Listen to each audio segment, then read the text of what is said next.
দেখেন চোপা চালায় কেমনি, এই চোপার ভিতরে এক্সপার্ট।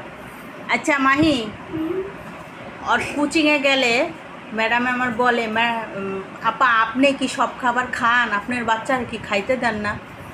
ও কোচিংয়ে গেলে ও ঘুম ঘুম বাপ ধরে, তারপরে হয়েছে যে যাইয়া বলে যে ম্যাডাম আমার ক্ষুধা লাগছে। আচ্ছা তোরে কি আমি কি খাওয়ায় পাঠাই না কোচিংয়ে? কি আবার আবার কি কখন কইলা? কি বলছে মিসে ওরে? বলছে যে ওয়াসিমের তোমার আম্মু খাবার পাঠায় নাই, ওর নাকি খারাপ লাগতেছে। তারপর ওরে নিয়ে আসছে, আমি একটা চিপস খাইতে দিছি আইনা, ও বলে কি ও আমার মারতাছে।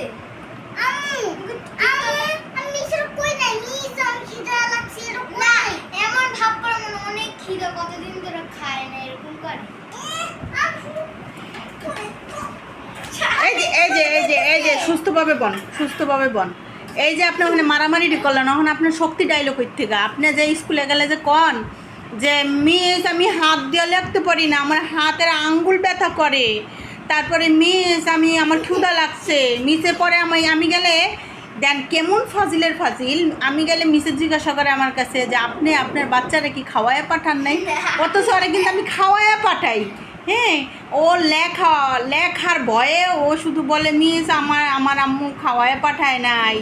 মিসে গেলে আমারে বলে যে আপনি কি সব কিছু খান, আপনার বাচ্চাদেরকে খাওয়ায় পাঠান না? এমন ছেলে মেয়েরা এখন আইসা বুঝছেন বাপ দত্তাছে যে ও কিছু জানেই না, ও কিছু বলেই না। আপনারাই বলেন এর কি করার দরকার?